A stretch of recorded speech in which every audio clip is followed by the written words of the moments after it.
Hyvää huomenta ja tervetuloa Pellervon aamuun. Meillä on tänään Pellervon aamussa aiheena, miten Suomen taloudella menee. Ja minulla on täällä mukana keskustelemassa Pellervon taloustutkimuksen toimitusjohtaja Markus Lahtinen. Tervetuloa. Kiitos. Tämä on jo käymän perinteeksi. Tämä on 4. syyskuun putkeen, kun me ollaan. Taitaa näin olla ja onkin. On, keskustelemassa. Vähän maailman tilasta vähän katsaus. Joo, melko mollivoittoisia on kyllä ollut nämä edellisten vuosien keskustelut. Katsotaan, että onko tässä keskustelussa positiivisiakin säikeitä. Ja tosissaan mä olen Mari Kokko, osuuskuntien keskusjärjestö Pellervon toimitusjohtaja. Ja kiitos kaikille ennakkoon kysymyksiä lähettäneille. Me ollaan saatu liuta todella hyviä kysymyksiä, joita me tullaan käymään tässä tämän vajaan tunnin aikana läpi. Markus, sä toit mukana 3 kuvaa. Me tullaan keskustelemaan niiden 3 kuvan alla. Ne toimii meille otsikkoina. Ja jos me katsottaisiin meidän ensimmäistä kuvaa, voitaisiin katsoa, niin että nähdään, niin miksi juuri tämä kuva valikoitui? Tuo tumma värimaailma, jos haluaa maailmantalouden kiteyttää yhdellä kuvalla, niin varmaankin se on toi. Ja tuossa on paitsi tuo tumma värisävy, niin merkitseviä on sekä ylhäällä oleva että alhaalla oleva teksti. Eli tehtävä Jumalalta ja mikään ei sitä voi pysäyttää. Niin tämä antaa, niin kun meidän fokus on tässäkin keskustelussa taloudessa, maailmantila ylipäätään, Suomen tila, mutta tietenkin talouskulmalla, niin tästä kuvasta voimme esimerkiksi aika vedenpitäisesti päätellä sen, että EUn ja USA saavuttava 15% tullitahoa tehty kauppasota ei tule olemaan kestävä. Eli koska nothing can stop what is coming. Ja jos jumalalainen tehtävä edellyttää, niin tällaiset maalliset sopimukset sitten kyllä siitä siirtyy sivuun. Trumphan on sanonut, että hän ei ikinä milloinkaan tule ottamaan niin hänen työkalupatistaan tulleja pois, koska se on niin tehokas tapa hoitaa erilaisia ongelmia. Tämä on suora sitaatti suomennettuna, mitä hän on sanonut. Jolloin vaikka se sopimus oli sinänsä se 15% tullitaso, sen kanssa pystyisi elämään, mutta ongelma on se, että koska tämä kuva, niin se epävarmuus jää ja se jäytää maailmantaloutta, Euroopan taloutta ja myös Suomen taloutta. Mun on nostettava tästä, kun me viime syksynä keskusteltiin ja mä eilen vielä katsoin sen meidän keskustelun läpi ja niin sä nostit silloin siellä, se oli hyvin poikkeuksellinen, joka nosti tämän Trumpin valinnan siinä näkökulmasta, että sä varoitit, että Trumpin valinta voi aiheuttaa taloudessa, maailmanpolitiikassa niin kuin semmoisia asioita, että mitä me ei pystytä vielä niin kuin näkemään silloin. Kyllä. Ja silloin oli semmoinen, viime syksyhän oli vielä ennen niitä vaaleja vielä semmoinen ajattelu, että ei muutu, että ihan sama kumpi valitaan kärkiehdokkaista, niin tilanne pysyy stabiilina. Niin mitä sä nyt ajattelet tästä, mitä vuoden aikana on tapahtunut? Edelleen, jos katsotaan tätä kauppasopimuksen kommentointia julkisuudessa, niin sitähän todettiin, että on erittäin hyvä, koska epävarmuus vähenee. Ja ylipäätään kaikki, mitä Trump tekee, niin tulee asiantuntijoita julkisuutta, joka sanoo, että no nyt palataan kohti normaalia ja asiat järkevöityy. Ja no ei tule. Ja ei tule järkevöitymään tuo kuva, joka on itse asiassa hänen itsensä, niin kuin näette, hänen itsensä postaama. Tämä on niin kuin oma kuva siitä, mitä hän näkee. Hän näkee tilanteen ja tästä on ollut niin kuin seurausta silloin viime syksynä, viime keväänä. Nyt katsotaan, meille tulee ensi viikolla talousennuste, mutta mitä nyt on viime keväänä ja viime syksynä julkistettu, niin meillä on ollut niitä pessimistisimpiä, joista Suomen Pankin kanssa on erotettu muista. Oltu kaikkein pessimistisempiä tämän herran toimenpiteistä paljolti. Ja me oltu entä oikeassa.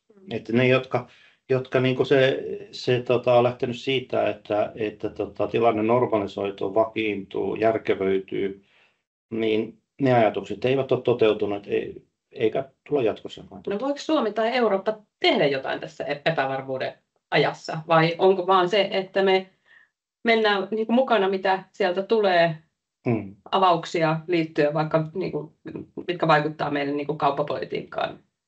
Niin, siis kun valitettavasti Trump ei ole Euroopan ainoa ongelma, meillä on hyvin merkantilisesti maailmanmarkkinoita valloittava Kiina ja sitten meillä on Suomen naapurimaan presidentti Putin, joka käyttää aggressiivista hyökkäyssotaansa ja tämä on sitten ympäristö, jossa Eurooppa toimii. Ja onneksi me ei ole Suomena siellä yksin, vaan osana Euroopan unionia.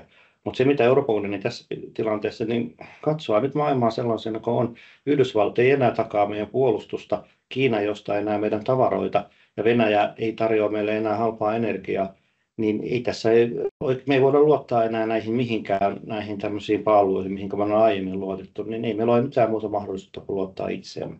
Ja käytännössä konkreettisena politiikkana se tarkoittaa sitä, että meidän pitää niin kuin uudistaa Eurooppaa, muodostaa Euroopan unionista aito sisämarkkina-alue. Mutta kyllä me ollaan PTT:ssä kiinnitetty huomiota, että vaikka ei ole kaikessa samaa mieltä, mielestäni oli erittäin hyvä puheenvuoro, tämä Draghin puheenvuoro viime vuodelta. Mutta jos katsotaan, mitä on tehty, eipä juuri mitään. Et me ollaan vieläkin tämmöisessä, Euroopan unioni on vieläkin sillä lailla, että se jotenkin takertuu vanhaan, kun nyt pitäisi katsoa eteenpäin ja lähteä uudistumaan, tekemään omat asiansa paremmin, koska noihin entisiin yhteistyökumppaneihin, nosti Yhdysvallat, Kiina tai Venäjä, niin ei voi enää lainkaan luottaa. No mekin tullaan tässä vielä tämän keskustelun aikana EU menemään, mutta me puhutaan silloin velkajarrusta. Että onko näin, että käydään kohta sitten vähän tarkemmin, mitä tämä velkajarru on, mutta että onko tämä, että se, että mitä sieltä EU-puolelta tulee nyt, niin onkin niin kuin velkajarru, kun pitäisi niin kuin tehdä muuta myös sen rinnalla. Kyllä, ja pitäisi tehdä, velkaantumista pitää olla huolissaan, eikä mä sinänsä sitä, mutta en mä ole tässä lyhyellä aikavälillä huolissaan edes Suomen tapauksessa, saatika Saksan tapauksessa, niin velkaantumisesta. Mä olen huolissaan siitä, että ei ne toimet sen velkaantumisen estämiseksi, jotka loisi talouskasvua, uudistaisi taloutta. Saksan tilanne, niin huoletusti kuulostaa, saattaa olla vielä vaikeampi kuin Suomi. Niin se vaatii kylkeä. Se on se, mitä pitää tehdä ensin. Ja sitten se velka-asia. Jos me saadaan uskottavia reformeja tehtyä, niin se velka ei ole silloin niin huolestuttava. Mutta tällä hetkellä, kun tilanne on se, että uskottavat reformit puuttuu ja pelataan aikaa velkaantumilla, niin tähän ei johda mihinkään kestävään. No tästä me oikeastaan voitaisiin hypätä jo seuraavaan kuvaan ja ruveta puhumaan Suomen taloudesta ja talousnäkymistä. Mutta sä toit tähän mukaan nyt, valitsit, kun puhutaan kansantaloudesta, niin työttömyydessä rikotaan ennätyksiä. Ennätyksiä rikotaan ja mikä on huolestuttavaa, niin toi kulma kerroi. Et keväällä vähän näytti, että olisiko niin kuin pahan ja ohi, ei niin, että alkaisi kääntymään, vaan että ehkä toi näkyy tuommoisena, tai siinä näkyy aiemmin tuossa trendissä semmoinen pieni, mutta kun ne viimeistä havainnot aina vähän muuttaa sitä trendiä, niin se on häipynytkin oikeastaan tuosta kuvasta. Ongelma on se, että työttömyys kasvaa aika pystysuoraan ja se on jo nyt korkealla tasolla. Ja me tiedetään se ihan tuosta perustyöttömyydestä, että se vaatii tyypillisesti puolisen vuotta, että tuotanto kasvaa, että tuo työttömyysaste lähtee kunnolla alaspäin. Ja kun se tuotanto ei kasvanut vielä keväälläkään, niin kyllä tämän vuoden voidaan ajatella, että tuo työttömyysaste pahenee. Tilanne on vielä paljon monella tapaa dramaattisempi ja huonompi sitten tuolla pitkäaikaistyöttömien, koska heidän toi käppyrä kääntyy vielä hitaammin, koska he eivät ole ensimmäisten työllistyjien joukossa. Ja tuossa käy kansantalouden näkökulmasta niin, että nämä ihmiset, jotka tuohon kategoriaan yli vuoden työttömyyteen joutuvat, niin hyvin harvat heistä enää palaavat niin kuin normaalin työelämään. Yleensä ovat lopputyöelämänsä sitten erässä tukityöllistämisestä, joka heikentää sitä kansantalouden kasvupotentiaalia. Mutta sitten tietenkin tässä pitää muistaa, että vaikka ekonomisti olenkin, ja puhun kansantalouden tuotantopotentiaalista, niin kyllähän tuo pitkäaikaistyöttömyys on henkilökohtaisella tasolla se tragedia, ja se elämä on aika niin kuin, vähintäänkin vaarassa luisua aivan sivurautia. No viime viikolla meidän maan hallituksella oli budjettiriihi, ja siellä nyt sitten myös esillä oli tämä, että työttömyys rikotaan ennätyksiä. Miten sä näet, että siellä hallituksen kirjauksissa, budjettiriihen kirjauksissa, niin tarvittiinko tähän riittävällä vakavuudella ja rivakkuudella nyt tämän asian ratkaisemiseen? Ei se, siis hyvä, että kiinnitettiin huomiota nuorisotyöttömyyteen. Mun mielestä se oli hallitukselta tärkeä havainto ja en halua niitä toimenpiteitä. Kaikki toimenpiteet tämmöisessä tilanteessa, mitä tuossa kuvassa nyt näette, ne on tietenkin tervetulleita, mutta ei ne sitä isoa kuvaa käännä. Ja sen taustalla on toisaalta tuo meidän ensimmäinen kuva ja se keskustelu siihen liittyen, mutta toisaalta myös se, että kyllähän me on itse tätä kuoppaa kaivettu. Jos mietitään vaikka vuoden takaisin budjettiriihtä, silloin oli aivan hirvittävä kiire saada se arvonlisävero voimaan 1. syyskuuta, joka on täysin, en tiedä koskaan Suomessa noin merkittävää veroa säädetty kesken vuoden.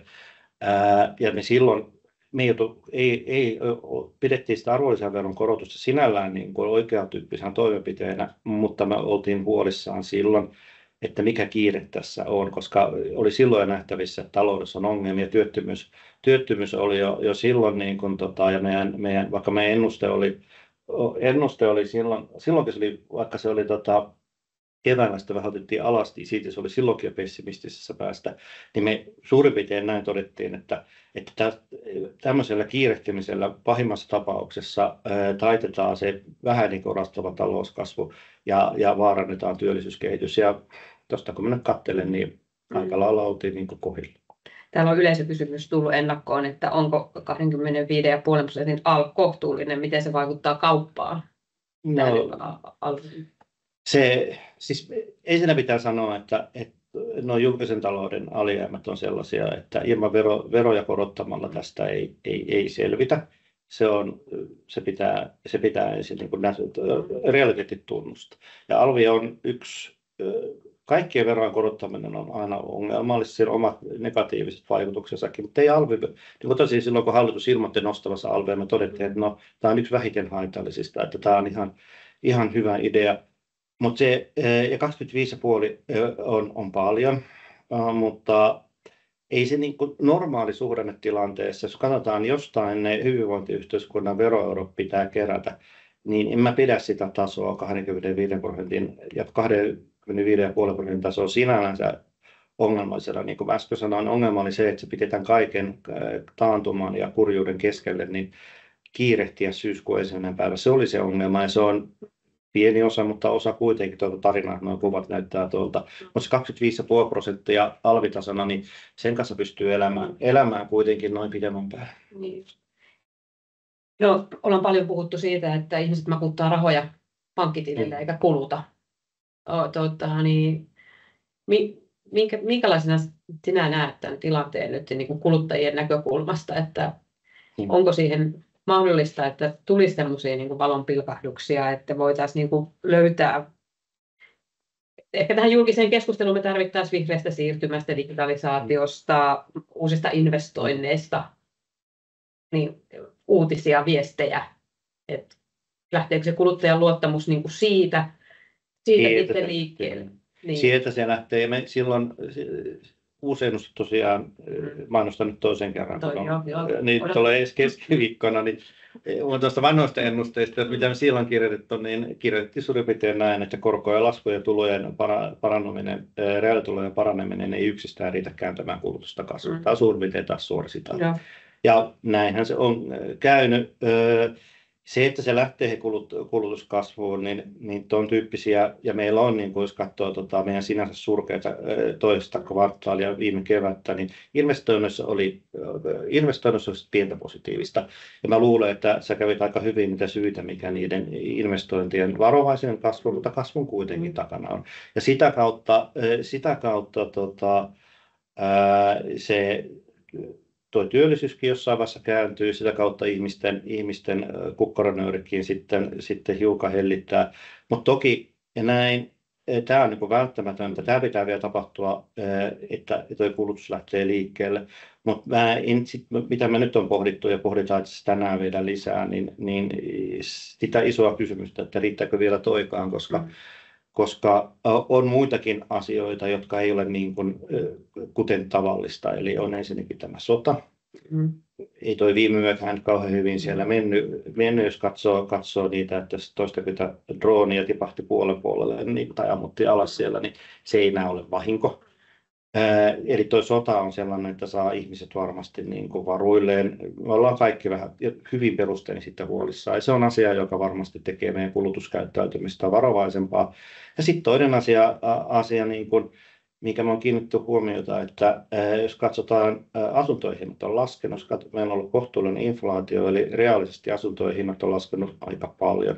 Eli me ollaan meidän kotitaloudet, niiden varallisuudesta, tyypillisen suomalaisen kotitalouden varallisuus on käytännössä siinä asunnossa.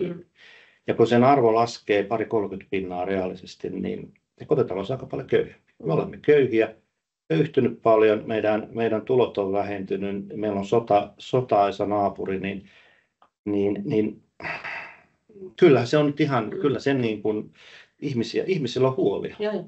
Mä katsoin sitä meidän vuoden takaista keskustelua. Silloin meillä oli paljon keskiössä korot. Ja korostahan nyt ei, se oli silloin, että uutisotsikot oli niin kuin, korot laskee ja tämä trendi. Tällä hetkellä ei paljon niin kuin koroista loppujen lopuksi ei käydä keskustelua. Ei paljon, koska onkohan tällä viikolla taitaa olla korkokokous taas tuolla EKP:lla, niin joka tapauksessa niin se nopeimmat ja suurimmat korkojen laskut on jo takanapäin ja EKP on kaikkinensa kohtuullisen tyytyväinen siihen nykytilanteeseen, jossa inflaatio on siellä noin 2% euroalueella, jota he juuri tavoittelee. Ja EKP on onnistunut kyllä siinä mulla oli enemmänkin huolia sen suhteen, että miten ne osaa sen ajoituksen tehdä, mutta onnistuvat todella hyvin. Ja voi olla, että tulee yksi koronlasku. Suomen taloudelle tekisi oikein hyvää, mutta taas esimerkiksi Saksan viime viikon inflaatioluvut oli lähempänä 3, niin en nyt löysi vetoa sen puolelle. Siis mahdotonta ole, mutta jos tulee yksi, niin se on sitten siinä. Eli koroissa ei, koroissa ei, eikä sitten ole näköpiiristä mitään nopeaa niin kuin korkojen nostamistakaan. Eli korkotilanne on aika vakaa. Inflaatiotilanne on aika vakaa, niin sen takia niistä ei puhuta, koska se tilanne, niissä ei ole suuria muutoksia, ei ole uutisia. Täällä on meillä tullut muutamia yleisökysymyksiä liittyen tähän Suomenkin tilanteeseen, ja meillä on puhuttu tässä niin kuin tietysti sodasta, mikä meillä täällä Euroopassa niin kuin on, että täällä on, että voiko Suomen talouden epävarmuus voi oikeasti poistua ennen kuin Ukrainaan saadaan kestävä ja oikeudenmukainen rauha. Ei, se on selkeä. Sä viittasitkin tähän äsken. No sitten tässä on tästä, kun me puhuttiin äsken investoinneista, ja mehän nyt tällä hetkellä investoidaan, niin kuin täällä lukee, että militarismiin ja sotatalouteen investointia, niin uhkaako tämä kotimarkkinointia ja yritystoimintaa, että nyt on niin kuin paukut niin sanotusti yhdessä korissa, paukuissa yhdessä korissa? Niin, siis tietenkin siitä pitää, jos joku on niin välttämätön paha, niin tuo nyt lienee se. Joo. Eli ei tässä Venäjän rajamaana ole paljon vaihtoehtoja ja tilanne on todella huono. Naapuri on arvaamaton ja meidän pitää panostaa paljon asevarusteluun kyllä. Ja sitten kun muutkin maat tekevät näin, niin tietenkin meidän pitää nähdä ne liiketoimintamahdollisuudet siellä, että meillä on osaamista kuitenkin Suomessa ja se kysyntä tulee olemaan kovaa seuraavina vuosina.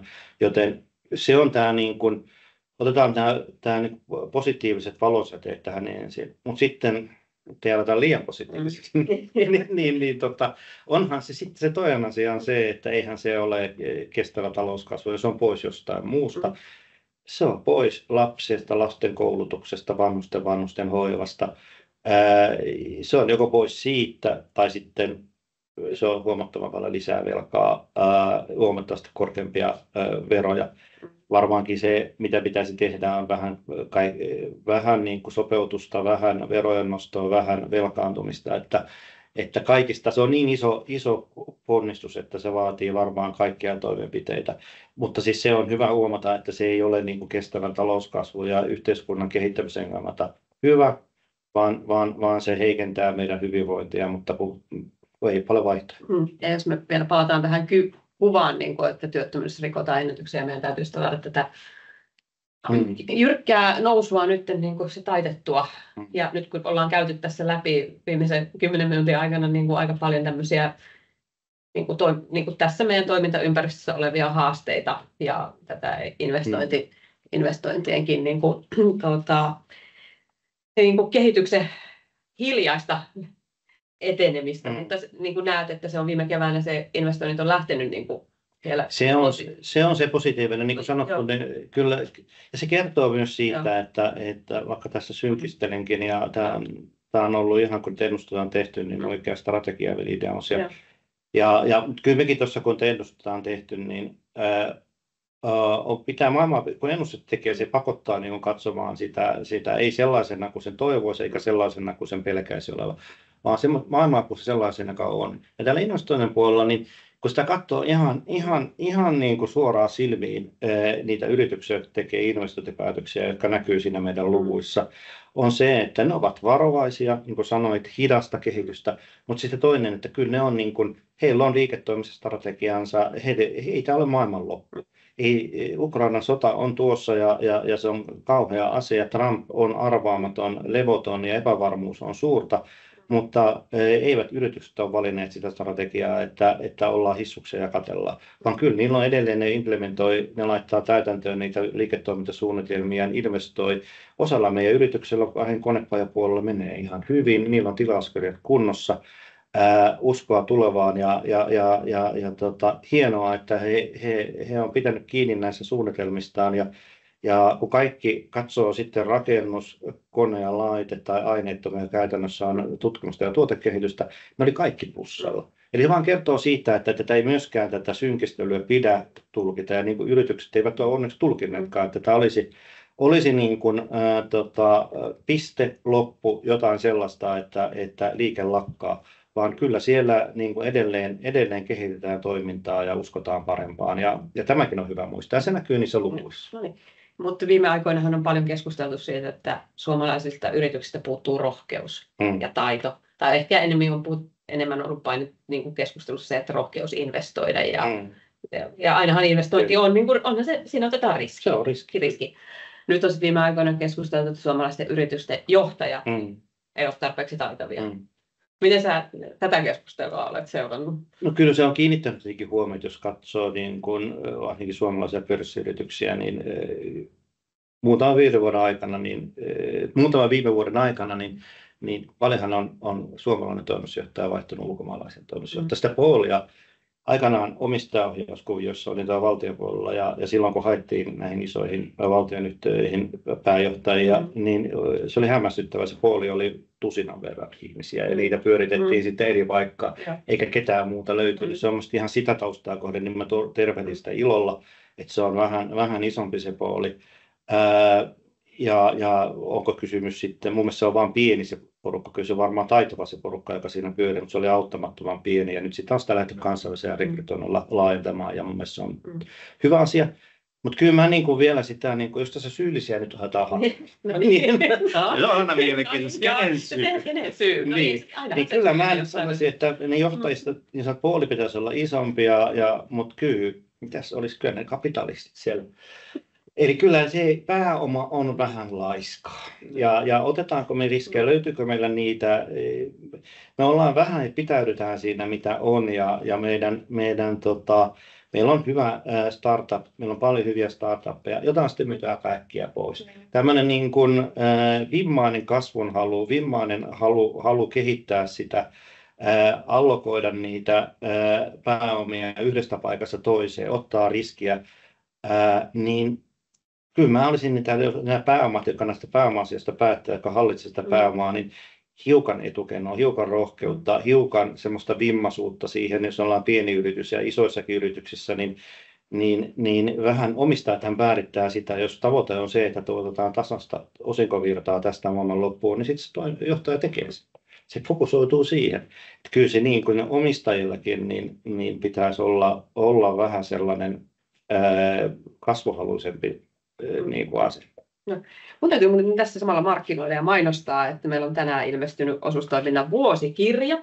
Ja tämähän pistää osuustoimintayritysten niin kuin luvut yksin kansiin. Ja mun täytyy kyllä sanoa, että täällähän on niin paljon sitä hyvää, mitä Suomeen tulee, niin tulee osuuskuntayrityksistä. Ne on kasvanut, siis niin kuin katsoo viime vuodet, niiden liikevaihtokehitys on ollut positiivista, on investoitu ja oltu niin kuin tavallaan, että ankkuroitu sitä suomalaista varallisuutta tänne Suomeen, investoitu ja luotu niin kuin alueille ja paikkakunnille niin kuin myös Kyllä. uutta kasvua. Tai Talouselämä uutisoi 100 suurinta työnantajayritystä tällä viikolla, viime viikolla taisi olla, niin 2 kärkipaikkan pitäjää oli osuuskuntia. Kyllä. S-ryhmä ja OP-ryhmä. Niin, että kyllä mä niin kuin sanon, että meillä Suomessa niin nojaa aika vahvasti tämä kasvu ja semmoinen niin kuin uudenkin niin kuin etsiminen niin osuuskuntien varaan tällä hetkellä. Ja siinä muutamassa, kun ollaan nyt tämmöistä osuustoiminnallisten yhteisön ylläpitämiä yksikköjä, niin keskustellut, että esimerkiksi eroissa Ruotsiin, ja on Ruotsissakin osuustoimintaa, mutta miksi se on niin paljon menestyksellisempää Suomessa, on se, että on haluttu uusiutua, investoitu, ei ole jääty siihen vanhaan, koska nämäkin menestystarinat, mitä tuosta kirjasta löytyy, niin ei niitä olisi koskaan tullut, jos ne olisi pitäytynyt siinä vanhassa. Vaan on elänyt ajassa, katsonut, että mitä tarpeita taloudessa on, ottanut vähän riskiä, investoineet ja menestyneet. Ja Ruotsissa osuuskunnissa ne isot osuuskunnat on toiminut paljon varovaisemmin, olleet vähän sillä lailla, että olleet ja möllötelleet. Ja tulos on aika paljon heikompi. Mä aina haluan nostaa kyllä tässä esimerkkinä vaikka meidän niin kuin ruokapuolen tuottajaosuuskuntat ja vaikka niin kuin Valion. Niin maidon tuottajat omistaa Valion. Niin mitä Valion on lähtenyt tekemään? On kauran maito bisnekseen. Jossa on siis vesi ja kaura yhdistyy. Mutta että on ollut rohkeutta, ollaan tunnistettu se toimintaympäristön muutos, ollut rohkeutta lähteä tekemään sitten uutta.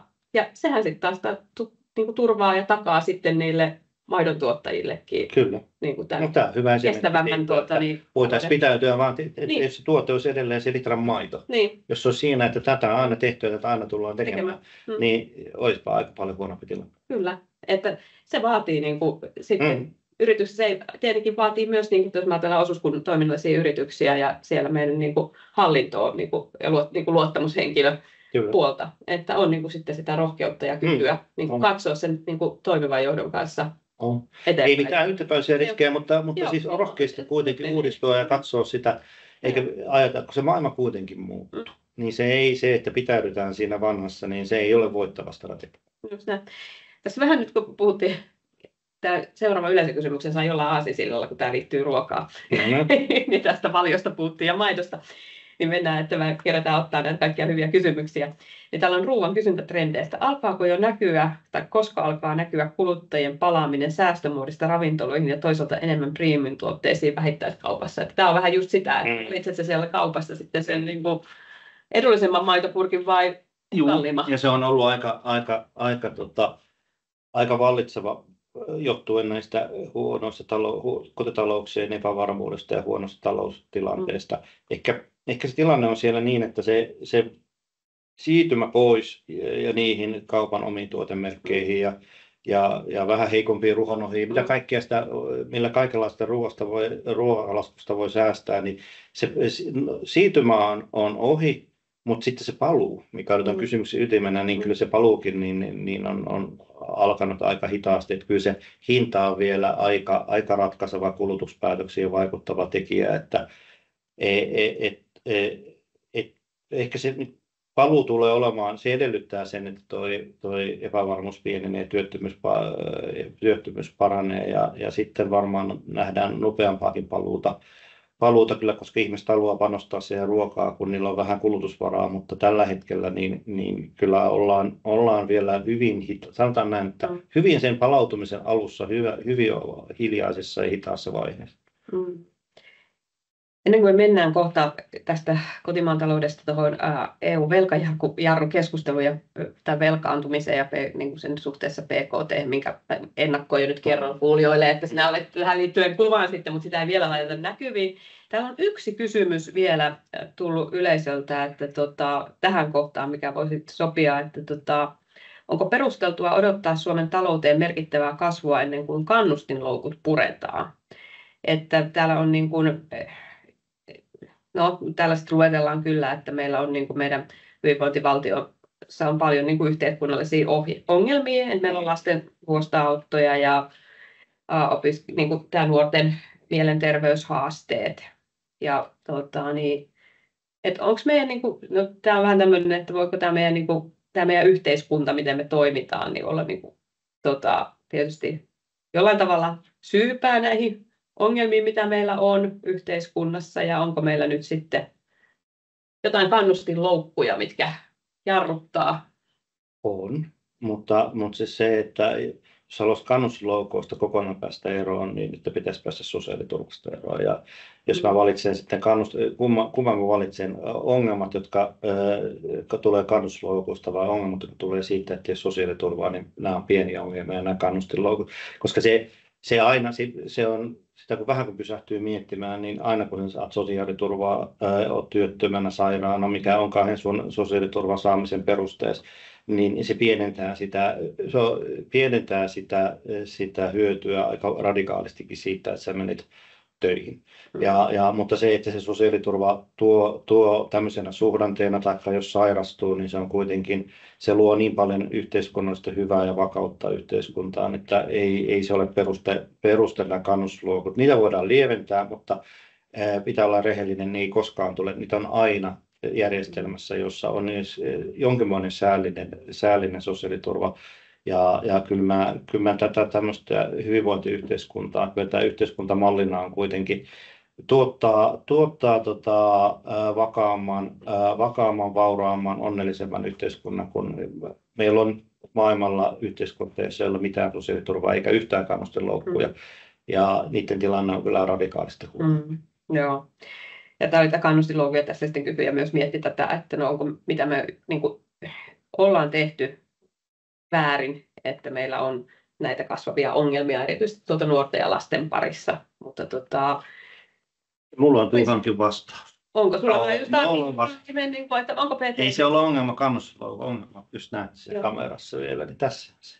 Se on se ongelma. Tämä on se ongelma ja se on pirullinen, onkohan me nyt on pyritty tekemään. Tämä syksy on puhuttu Suomessa, maailmalla on herätty, että se ongelma on tässä. Joo. Niin nyt tätä rajoitetaan tätä kännykän käyttöä, mutta toisaalta se on haastava, mutta hyvä siinä on tartuttu, mutta kyllä niin kuin aika monen yhteiskunnallisen ongelman ja kun katsoo, koska ne monet huonot kehitykset alkanut, ne oli jo koko lailla sinä päivänä, kun tämä lanseerattiin. Tämä sattui olevia Applen puheen, että nimenomaan tämä lanseerattiin. Se tuo meille globaalisti yhteiskunnallisia ongelmia. Se on luonut tämmöisiä megalomaanisia monopoleja, globaaleja monopoleja, jotka niin kuin on tuhoisaa paitsi yhteiskunnalle niin taloudelle. Niin kyllä se ongelman ydin on tuossa mun taskussa olevassa puheenvuorossa. Joo. Ja tämä on varmasti, tässähän nyt käydään paljon keskustelua parhaillaan nyt, että miten kouluissa voidaan, mutta onneksi, mutta se on tietysti pieni osa lasten ja nuorten elämästä se koulu, että missä sitä puhelinta sitten niin kuin muualla. Sitä voi äidin kanssa kotona sitten jatkaa sitä keskustelua. Joo. Ja sehän on hyvin helppoa. No niin, kaikki isät ja äidit tietää, että se keskustelu on hyvin helppoa. Joo, ei se teidän äitillä niin. Vuosien kokemus tästä. Vuosien kokemus. Helppoudesta. Joo, mutta mutta meillä on tosi monipuolisesti nyt käsitelty ja vielä vedetään niin kuin yhteen, että tosissaan tästä, jos me lähdettiin sieltä alusta, että meillä tähän Suomeen ja tähän meidän tilaan niin vaikuttaa äärimmäisen paljon yksi mieshenkilö merten takaa ja tietenkin tässä sitten meillä sota, Kiina, niin kuin Venäjän tilanne, mutta sitten meillä kotimaassa meillä on sitten tämä on niin kuin henkilökohtainen, mutta myös niin kuin meidän yhteinen iso ongelma ja asia, tämä työttömyys. Mutta sitten meillä on, sä oot tuonut tänne meille mukaan kolmannen kuvan ja tietysti puhutaan tästä julkisesta taloudesta ja velkaantumisesta. Ja viime aikoina on todella paljon puhuttu velkajarrusta. Kyllä. Että niin kuin velka-auto kiihtyy ja nyt sitten jarrua, niin kuka sitä jarrua yrittää painaa ja millä tavalla tässä velkajarrussa? Ja ei oikein kukaan katsoa tuota kuvaa. Tuossa on niin lisää tämmöisiä pystysuoraan nousevia trendejä, jos tuossa oli työttömyyttä, niin nyt on sitten velkaantumista ja tietenkin nämä kuvat on niin kuin vähintäänkin serkkuja keskenään. Ja tuossa niin kuin finanssikriisin, kun tämä tarina alkaa sieltä vähän yli 30% Nokian suuruuden ajoista ennen finanssikriisiä ja sen jälkeen se velkaantumiskehitys tuossa oli tuommoinen 4 vuoden pätkä jostain syystä, että oli vähän rauhaisellut vaan, mutta sitten on taas noussut nopeasti ja jatkaa tätä nousua, että kyllähän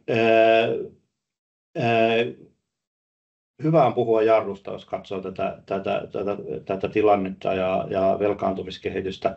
Mutta se, mistä me ihan siinä, kun puhuttiin EUsta ja EUn uudistamisessa puhuin, ja EUssa on tätä lainsäädäntöä, nyt on Suomesta kansallista lainsäädäntöä sen päälle tässä finanssipoliittisessa laissa, joka nyt on tänä syksynä tullut eduskunnan käsittelyyn. Niin kaikki ei varmaan tiedä, että mikä laki siellä on käsittelyssä. Mä anteeksi keskeytin näin, mutta että mikä sen idea? Sen idea on, siis se on tavallaan tehostaa sitä, jos ne niin paketoi. Meillä on nyt kaksi kokonaisuutta, eli on tämä EU-tason säätely, jossa jokaiselle maalle on tällainen niin kuin, polku, mitä pitää seurata, EU asettaa ja jossain määrin valvoo sitä kohtuullisesti joustavasti EU-tapaa. Mutta sitten on vielä tämmöinen kansallinen se on se velkajarru sieltä sitten, mihinkä viittasit. Ja se on siinä se hyvä kuvaus, että vaikka ei tätä seuraa niin kauhean tarkkaan, niin kertoo just siitä, mistä on kysymys. Eli siinä se jarruttaminen, eli ei ainoastaan niin pyritä pysäyttämään sitä, vaan kääntää laskuun niin, että keskimäärin 8 vuoden aikana mikä näette tuossa, niin tulisi prosentin per vuositahti ja 8 vuoden periodissa aina niin kuin alas. Ja tehtäisiin suunnitelmat sen mukaisesti. Joka on siis sinänsä, kun katsoo tätä kuvaa, niin ei voi olla kuin hirveän huolissaan siitä. Mutta sitten ongelma on se, että jos se tehdään vaan sopeuttamalla, veroja korottamalla, menoja leikkaamalla se prosentti per vuosi aina 8 vuoden periodilla, niin ne verojen korotukset ja menojen leikkaukset on sellaisia että kun samanaikaisesti puolustukseen on pakko panostaa, niin muuta yhteiskunnasta joudutaan leikkaamaan niin paljon, että sitten kun katsoo sitä maailmaa sellaisena, että minkälaisia leikkauksia pitää tehdä, niin kyllä siinä niin kuin lasten koulutus ja vanhusten hoiva alkaa olla siinä sellaisella tasolla, että mä luulen, että useimmat meistä ei pidä sitä enää hyväksyttävää. Eli jotakin muutakin pitää keksiä. Ja sitten tullaan siihen, että toi velkaantuminen ei olisi ongelma, jos tämä aika olisi käytetty. Ja aika pitäisi nyt ainakin käyttää, kun ei toistaiseksi tullut mietittyä sitä, että miten Suomi, ja mä luulen, että ei Suomi pärjää tässä yksin, vaan koko EU pitää uudistaa.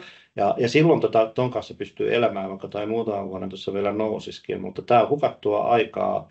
On nyt pelattu aikaa velkaantumalla ja niin Suomi, mutta EU yleisemminkin, niin on niin kuin toivonut, että palattaisiin maailmaan, jossa kiinalaiset ostaisi meidän tuotteet, venäläiset tarjoisi halpaa energiaa ja USA maksaisi meidän puolustuksen. Tämä on ollut se eurooppalainen strategia ja me jotenkin ollaan pitäydytty siihen mutta sen ongelman ratkaiseminen pelkästään veroja korottamalla, menoja leikkaamalla, jota tuo jarru sitten lopulta tarkoittaa, jos ei muuta keksitä siihen kylkeen, niin on kyllä aika katastrofin alku. No nyt jos ajattelee, mihin suuntaan tuo nyt on ollut tuossa menossa ja menee nyttenkin, tälläkin vaalikaudella on tehty todella isoja leikkauksia.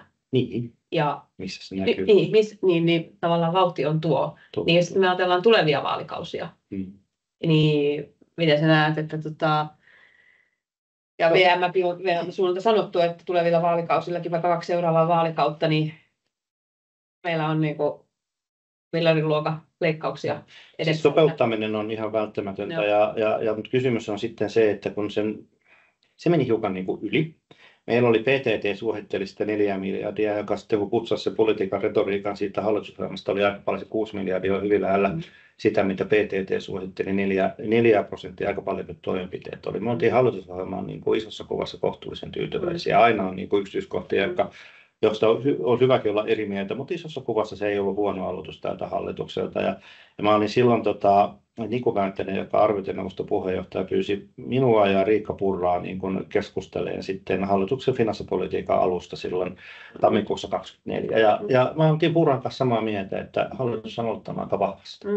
Ja sitten puhuttiin näistä politiikan rajoitteista talouspolitiikalle. Mutta kyllä tämä niinku, viime syksy ja tätä tilannetta luettiin ihan väärin ja sitä finanssipolitiikkaa lähdettiin hirvittävällä höngällä kiristämään, koska tämä ei ole, valtiontalous, kansantalous ei ole niin kuin samanlainen kuin kotitalouden ja sitä kun miettii kotona tuloja ja menoja, vaan tämä on vähän toisenlainen häkkyrä ja silloin oli jo niin kuin pelättävissä, että ne sopeutustoimet, mitä tehtiin silloin, niin ei käänny. Niinhän tuossa se nähdään, koska se työttömyys kasvaa ja se on niin kuin, ja silloin ne työn tarjonnan ja kaikki nämä työn kannusteen ansiosidonnaisen rajoitukset ja nämä, niin niistä ei tule mitään palkintoa hallitukselle, kun ei kukaan kysy sinua töihin. Vaikka kuinka kovat kannusteet, jos firmassa sanotaan, että ei meillä ole sinulle töitä, että sä et työllisty. Niin tämä on mennyt, tämä viritysakadu menee sitten huonompaan suuntaan, ja sitten kun maailmaalta ei ole tullut sitä, maailma on mikä on, se, että ei ole tullut semmoista niin kuin vetoapua, niin tämä kokonaisuus on mennyt sellaiseksi, että nämä sopeutustoimenpiteet, jotka ovat siis välttämättömiä alun perin oikein mitoitettuja, niin ei ne ole kääntänyt mitään, ja se on kääntänyt niin kuin itseään vastaan. Ja paljon näissä, me kiinnittiin huomiota esimerkiksi hyvinvointialueihin liittyen siihen, että monet näistä päätöksistä, leikkauspäätöksistä ei edes näy tuossa vielä, koska klassinen esimerkki, että jos sä pistät sen kylän terveyskeskuksen kiinni, niin se mummu ei lähde sinne 100 kilometrin tai 200 kilometrin päähän terveyskeskukseen, todennäköisesti jää siihen tupaansa istumaan, ja se on pari vuoden päästä pirun kipeä, ja se tulee todella kalliiksi. Eli tämmöisiä, niin kuin, tämä on hyvin lyhytjänteistä, kapeakatseista, ja tulos on tullut. No nyt sä sanoit sitä, että eduskunnassa on nyt esitys tähän velkajarruun liittyen. No miten sä näet, että meillä on 4 vuoden välein aina eduskuntavaalit ja puolueet hallituksessa vaihtuu ja oppositiossa vaihtuu. Sehän on tämä ja tavallaan yhdessä yössä puheet vaihtuu. Hallituspuolueen oppositiopuolueen puheeksi ja oppositiopuolueen hallituspuolueen puheeksi. Niin pystytäänkö Suomessa sitoutumaan tämmöiseen monen vaalikauden yli menevään mä puhun nyt siitä velkajarrusta, että pystytäänkö semmoiseen niin puolueet tekemään yhdessä linjauksen ja menemään seuraavat vaalikaudet? Se on vaikeaa, mutta mä tiedän, että tällä mikä nyt on tämä valtiovarainministeriehdotus, tällä prosessilla, jossa pienellä enemmistöllä hallitus tunkee se opposition kurkusta alas. Niin sitten kun ne oppositio on siellä hallituksessa, niin ei ne tällä lailla pakkoruokintaa, niin ei ne jatka sitä ruokailua. Eli näin se ei ainakaan synny. Joten se on, en mä sano, että se niin kuin tulisi, niin kuin se olisi helppo asia muutenkaan, mutta kyllä mun mielestä, että sellainen syntyisi, niin ei millään lainsäädännöllä, koska enemmistöhallituksen pääministeri aina sanoo, että antaa olla. Ei se häntä lopulta sido. Hän voi aina sanoa, että hän nyt ei noudata tätä viime hallituksen temppua.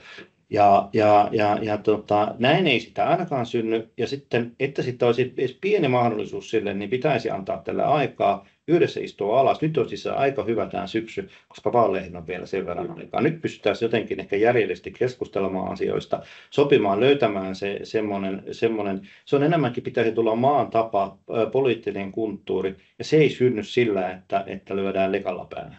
Näin tämä ei, jos me tähän viedään tämmöisenä, kun se nyt on tällä prosessilla syksyn aikana runnotaan läpi, niin meillä on jälleen taas finanssipoliittisessa lainsäädäntöä, joiden vaikuttavuus on nolla. No. Näin siinä mitä suuremmalla todennäköisyydellä tulee käymään. Ja jos sä sanoit jo, että EU:ssa on niin tietysti niin tavallaan haetaan myös vastaavia, mutta sä totesit tuossa aikaisemmin, että EU on joustava katsomaan, että miten jäsenmaat niin suhtautuu. Näetkö, että tämä linja pysyy EU:ssa vai onko tulossa sellaista, että EU rupeakin topakammaksi ja rupeakin katsoa jäsenmaiden velkaantumista? Se joustavuus, se ei ole sanona itsestään niin kuin positiivinen tai negatiivinen. Että on hyvää joustavuutta ja huonoa joustavuutta. Ja kyllä esimerkiksi sellainen asia, kun vaikka puolustusmenoja ei nyt katsotaan läpi sormien, ja se on taas hyvää joustavuutta, niin pitääkin, eikä pakottaa niin kuin, kaikkia muita menoja, jotka on tyypillisesti eri maissa, niin koulutusta ja vanhustenhoivaa ja terveydenhuoltoa karsimaan, koska pitää ostaa aseita. Se on hyvää joustoa. Sitten on ollut paljon, jos tätä huonoa joustoa, että selitetään se niin kuin kaikki ongelmat aina parhain päin. Mutta se, mitä pitäisi EU:ssa tehdä, niin tämä on isompi ongelma kuin tähän EU:n finanssipoliittiseen säätelyyn niin liittyvä asia. Sama kuin Suomessa pitäisi muuttaa sitä kulttuuria, pitäisi hakea sitä, pyrkiä ainakin löytämään sitä yhteisymmärrystä, onnistuu siinä tai ei, niin sama EU:ssa, niin ei tämä velkaantumiskehitys, katsoo Ranskan velkaantumista, monen muun EU-maan velkaantumista, Italiaa, Ranskaa, sieltä löytyy näitä huonoja esimerkkejä, niin kyllä se vaatisi semmoisen, mä luulen, että niin monella EU-maalla menee niin huonosti, johtuu siitä, että EU ei ole toimiva organisaatio tällä hetkellä. Se pitäisi lähteä sieltä syvältä sen muutoksen, ei pelkästään sitä, että meillä määritellään, estimoidaan joku ura ja siitä tehdään joku menopolku. Ja ei se sillä käänny, vaan me ollaan paljon isompien ongelmien edessä ja sitä totuutta pitäisi katsoa silmiin eikä selitellä sitä pois. Ja onhan tämä tietysti, me paljon keskitytään luonnollisestikin Suomen talouteen, Suomen velkaantumiseen ja säästöihin ja mahdollisiin veronkorotuksiin, veroalennuksiin niin kuin täällä kotimaan mediassa ja se on niin kuin meille niin kuin arkea. Mutta nyt jos katsoo vaikka Ranskaa, mitä Ranskassa on niin kuin hallituskriisi niin kuin ja mikä se tausta, niin velkaantuminen ja talous, niin kuin valtion talous. Että me ei olla ainoita. Ei, muistaakseni voi mennä vuodella tai 2 pieleen, mutta se on olennaista, kun mä sanon vuoden 1976, josta mä luulen, että meidänkään katsojista kovin moni vielä ei ainakaan ollut kauhean aktiivisesti yhteiskunnassa mukana. Se on edellinen vuosi, kun Ranskassa on valtiontalous ollut tasapainossa. Sen jälkeen on ollut alijäämä. Joten jotain on mennyt pieleen. Se on aika pitkä. Joo. Että siinä mielessä, että me emme ole niin kuin omanlaisemme täällä Suomessa, vaan me on valitettavasti EU-alueella. EU-alueella, jos katsoo tätä kuvaa vielä, niin kyllä meilläkin silloin, kun talous kasvoi nopea Suomessa, niin me pystyttiin painamaan toi velkasuhde tuonne 30. Tätä kun ihaillaan Ruotsia, niin eihän Ruotsia edes vielä tuolla, missä me olimme. Ongelmat alkoi sitten, kun ei ollut talouskasvu. Ja talouskasvu eikä ole löydetty sitä punaista lankaa, niin ja tässä on nyt pelattu aikaa sitten 20 vuotta pian ja käppyrä on tuon näköinen, että kyllä demokratiassa, jos katsoo Ranskassa missä tämä velkaantuminen ja sen sopeutustoimet on poliittisen kriisin ytimessä, niin kyllä se talouskasvun puute, niin se on valtava haaste tälle. Ja mikä sitten vielä isompana ongelma kuin tämä velkakäppyrä on se, että sitten käy niin kuin Ranskassa on käynyt, että kun sitä pyritään sopeuttamaan ilman kasvua, niin se äärivasemmisto, äärioikeisto voimistuu. Ja tämähän on Ranskan tie tällä hetkellä ja katsotaan nyt, miten he tästä kömpii eteenpäin. Mutta jos talouskasvu on erittäin hidasta, velkautumista yritetään pelkästään leikkauksella hoitaa, niin se radikalisoi poliittista kenttää. Ja sitten me ajatellaan sitä ensimmäistä kuvaa Trumpista, Yhdysvaltojen tilanne. Kyllä. Ja mikä on Trumpin niin kuin, niiden kaikkien toimien niin kuin taustalla, niin jos ajattelee heidän niin kuin julkista taloutta.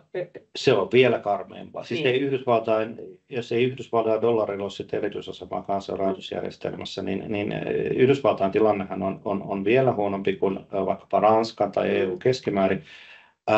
Ja senkin takana on erittäin hidas talouskasvu. Se voi kuulostaa yllättävältä, koska kun katsoo tilastoa, niin jenkellähän menee hyvin. Mutta sitten jos katsot, että poistat sitten Yhdysvaltain luvuista Texasia ja Kalifornia, ja poistat sieltä 10 parasta firmaa, niin kaikella muulla menee huonosti. Eli se talouskasvu, mikä se nähdään, ne valtavat luvut, niin ne on ne valtavat jättimonopolit. Se on se, missä Texasissa on niitä teknologiamonopolien lisäksi niin ennen kaikkea energiaa. Kaikki muut osavaltiot enemmän tai vähemmän kömpii ja kaikki muut ihmiset enemmän tai vähemmän köyhtyy. Ja sitten äänestää Trumpia. Juuri näin.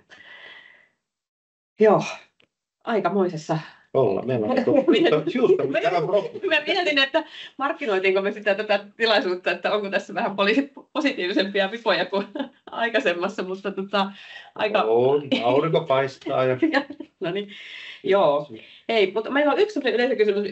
Tämä on sen linkitetty tässä, kun täällä on tuo PKT mainittu, No niin. suhde PKT.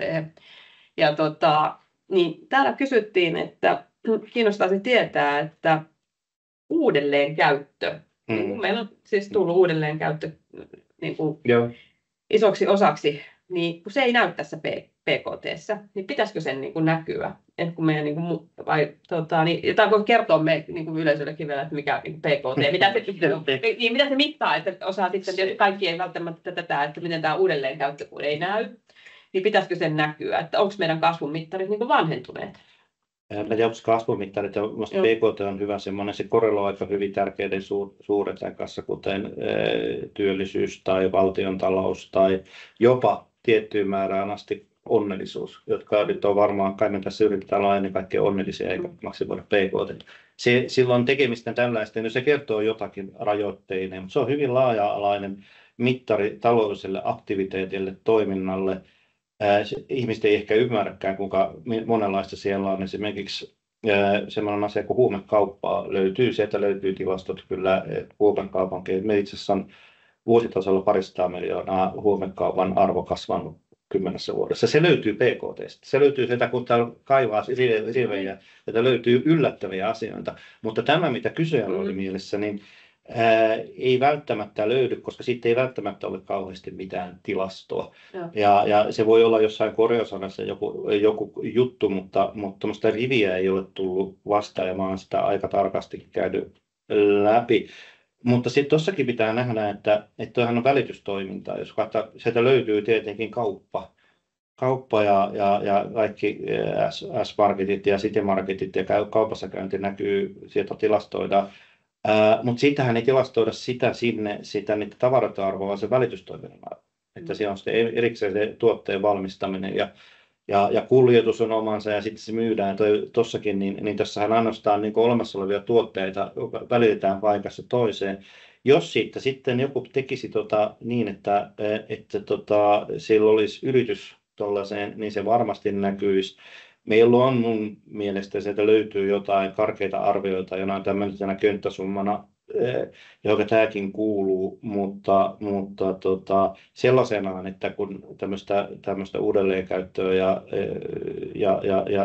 harrastetaan, niin eihän se suoraan välity. Ja vaikka välittyisi, niin se arvon lisä, mikä siitä välityksestä syntyy, niin on kuitenkin aika pieni. Sinänsä tärkeää asiaa. Joo, juuri näin. Toivottavasti sinun vastauksesi välittyy nyt kysymyksen esittäjälle ja voit tarvittaessa sitten vielä jatkaa sitä. Mutta me ollaan nyt siis keskusteltu hyvinkin monenlaista kulmasta, kun ollaan lähestytty taloutta. Mutta ihan lopuksi ruvetaan vetämään tätä nyt niin kuin yhteen, niin jos me katsotaan tätä vuotta eteenpäin, niin mikä siellä on niin kuin suurin riski ja suurin mahdollisuus meidän Suomen taloudelle, jos ajattelet tässä? No kyllä se, maailma on, siellä on 3 riskiä, Yhdysvallat, Venäjä ja Kiina. Ja sitten ehkä 4. riski on se, että EU ei oikein löydä. EU ei ole oppinut vielä pelaamaan maailmassa, jossa on viidakon lait. Se on niin kuin, se on todella harmillinen, koska siis se maailman murros, koska sääntöperäinen turvallisuuspoliittinen ympäristö, sääntöpohjainen kauppapoliittinen, niin se palveli EUta, jos kyllä näitä muitakin maita hyvin. Mutta me ei ole vielä löydetty sitä punaista lankaa, että kuinka tässä, jos on vahvimman oikeus ja viidakon lait voimassa, niin tämä on se, ja aika pian pitäisi löytää.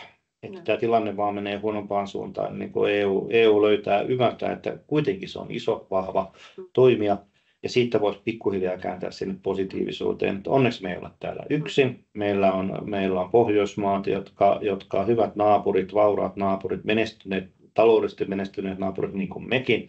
Meillä on hyvä niin kuin pohja tehdä yhdessä töitä, kun ollaan osa Euroopan unionia, jossa ollaan pikkuhiljaa heräämässä. kun Sultsista päästiin Mertsiin, niin kyllähän tilanne on nyt toinen ja vähän alettu niin kuin miettimään, että nyt tarvitsisi tehdäkin jotain.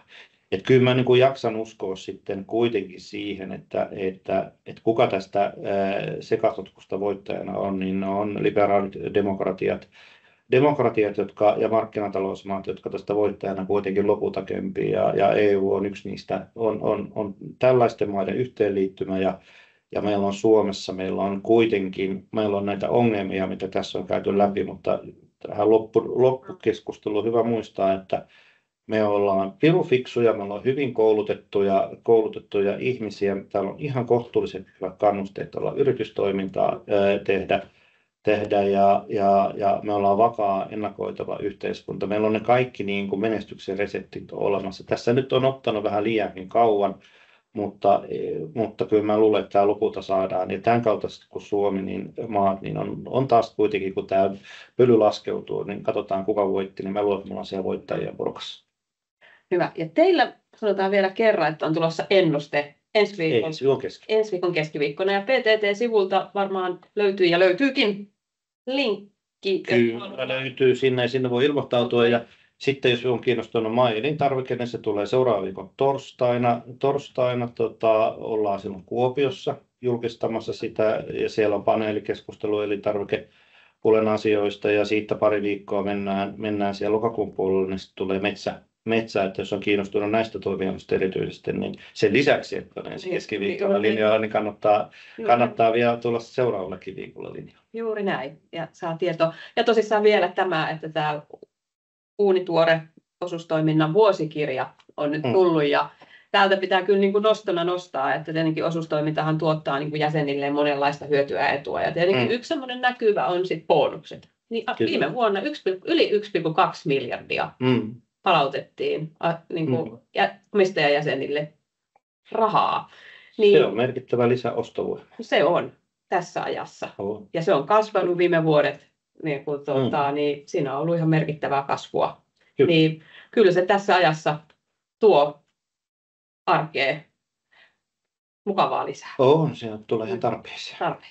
Mutta hei, kiitos kaikille, että olitte tänään mukana tässä keskustelussa, ja niin tämähän tulee myös tallenteena tuonne meidän YouTube-kanavalle, mistä sitten voi tietysti käydä katsomassa vaikka niitä edellistenkin vuosien keskusteluja ja vertailla, että mihinkä tämä suunta on menossa. Mutta mä toivon, että me vielä pääsemme keskustelemaan semmoisista niin kuin selkeistä kasvun merkeistä ja hyvin menee, mutta menköön. Niin, keskustelu. Semmoista jäämme odottamaan. Tätä odotetaan. Kiitos. Mutta muistaa, että me ollaan voittajia. Juuri näin. Hyvä. Kiitos paljon.